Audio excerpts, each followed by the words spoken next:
देवभूमि उत्तराखंड में कोटगाड़ी कोकिला देवी नाम की एक ऐसी देवी हैं जिनके दरबार में कोट सहित हर दर से मासूम हो चुके लोग आकर अथवा बिना आए कहीं से भी उनका नाम लेकर न्याय की गुहार लगाते हैं। जो फैसला कोर्ट में भी नहीं हो पाता वो माता के दरबार में बिना दलील वकील के हो जाता है। विरोधी दोषी हुआ तो वो उसे बेहद कड़ी सज़ा देती हैं, लेकिन यदि फरियादी ही दोषी हो और किसी अन्य पर झूठा दोष या आरोप लगा रहा हो तो उसकी भी खैर नहीं। वह स्वयं भी माता के कोप से बच नहीं सकता। इसलिए लोग बहुत सोच समझकर ही दरबार में न्याय की गुहार लगाते हैं और जब हर ओर से हार कर उनका नाम लेते हैं तो उन्हें अवश्य न्याय मिलता है। स्थानीय लोगों के अनुसार कोटगाड़ी मूलतः जोशी जाति के ब्राह्मणों का गांव है। एक दौर में माता कोटगाड़ी वहां स्वयं प्रकट हुई थी और यहीं रहती थी, लिहाजा ये स्थान माता का शक्तिपीठ है। माता ने स्वयं स्थानीय वासिंदों को पास के दशौली गांव के पाठक जाति के एक ब्राह्मण को यहाँ बुलाया था।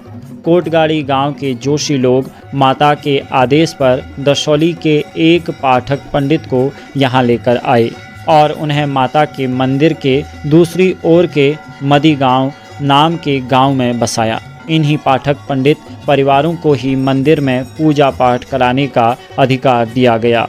वर्तमान में उन पाठक पंडितों की करीब 10 पीढ़ियों के उपरांत करीब 28 परिवार हो चुके हैं। इस तथ्य से मंदिर की प्राचीनता का अंदाज़ा लगाया जा सकता है। पाठक परिवार के लोग ही मंदिर में पूजा कराने का अधिकार रखते हैं, लिहाजा एक परिवार के सदस्यों का करीब 3 से 9 माह में पूजा कराने का नंबर आता है। कोटगाड़ी मंदिर के पास में ही भंडारी ग्वैलजू का भी मंदिर है, जिन्हें भनेरी देव भी कहा जाता है। कोटगाड़ी आने वाले लोगों के लिए भनेरी ग्वैलजू के मंदिर में भी शीश नवाना और खिचड़ी का प्रसाद चढ़ाना आवश्यक माना जाता है। माता के बारे में मान्यता है कि माता यहाँ आए बिना भी पुकार सुन लेती हैं और कड़ा न्याय करती हैं। शाम ढलने के बाद कोटगाड़ी गांव के आमने सामने की पहाड़ियाँ फन उठाए नागों की तरह नजर आती हैं। वैसे ही ये भूमि प्राचीन काल में नागों नागराजाओं की भूमि बताई जाती है, जबकि कोटगाड़ी मंदिर की ओर के पहाड़ पर काफ़ी ऊंचाई में काली नाग का तथा सामने के पहाड़ों में पिंगली नाग, धौली नाग, कोटमनिया से आने वाले मार्ग पर लोहाथल के पास वासुकी नाग के मंदिर स्थित हैं।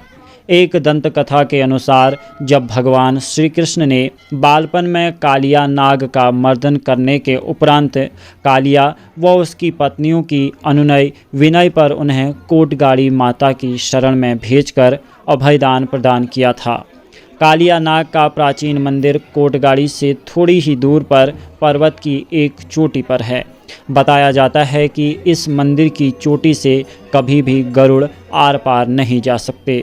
इस मंदिर की शक्ति पर किसी शस्त्र के वार का गहरा निशान स्पष्ट रूप से दिखाई देता है। एक कथा के अनुसार एक गाय इस शिवलिंग पर आकर अपना दूध स्वयं दूहा करती थी।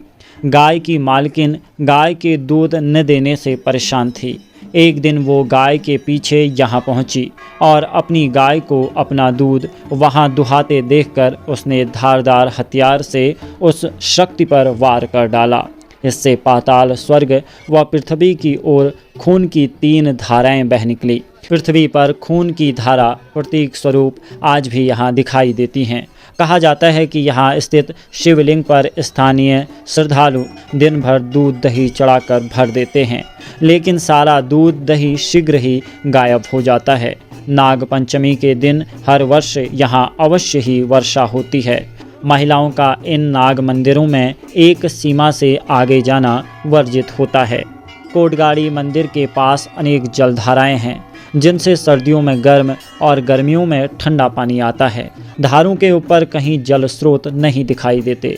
कहते हैं कि प्रतिदिन ब्रह्म मुहूर्त में माता कोकिला देवी इन्हीं जलधारों में स्नान करने आती हैं। के सच्चे श्रद्धालुओं को अक्सर इस समय माता के वाहन शेर के दर्शन होते हैं। कुंड में अनेक बार नागों के दर्शन भी होते हैं। कोटगाड़ी माता के बारे में एक दंत कथा भी काफ़ी प्रचलित है। माता के प्रभाव से आज़ादी के पूर्व अंग्रेज़ों के शासनकाल में एक जज ने जटिल यात्रा कर यहाँ पहुंचकर क्षमा याचना की थी। इसके पीछे कारण बताया जाता है कि क्षेत्र के एक निर्दोष व्यक्ति को जब अदालत से भी न्याय नहीं मिला तो सामाजिक दंश से आहत होकर स्वयं को निर्दोष साबित करने के लिए उसने करुण पुकार के साथ भगवती कोटगाड़ी के चरणों में विनती की। भगत की विनती के फलस्वरूप चमत्कारी घटना के साथ कुछ समय के बाद जज ने यहाँ पहुंचकर उसे निर्दोष बताया। कोटगाड़ी मंदिर में शक्ति कैसे और कब अवतरित हुई इसकी कोई प्रमाणिक जानकारी नहीं मिलती है, लेकिन दंत कथाओं में कई भक्त मानते हैं कि ये देवी नेपाल से यहाँ आई हैं। इनके विश्राम स्थल अनेकों स्थान पर हैं जहाँ नित्य इनकी पूजा होती है। कोर्ट का तात्पर्य अदालत से माना जाता है। पीड़ितों को तत्काल न्याय देने के कारण ही इस देवी को न्याय की देवी माना जाता है। इस दरबार में माता कोकिला के साथ बाण मसूरिया, उडर, घसाण आदि अनेकों देवताओं की पूजा की जाती है। स्थानीय गांव के पुजारी पाठक मंदिर में पूजा अर्चना का कार्य संपन्न कराते हैं। पहाड़ की यादें, कुमाऊनी किस्से, हमारी संस्कृति, अनेक वन संपदा, अनेक पक्षी और पुराने दिन, इन सबको दिखाता है ये यूट्यूब चैनल। आइए इस चैनल से जुड़ें जिसका नाम है झूठे व्लॉग। चैनल का लिंक डिस्क्रिप्शन में दिया गया है।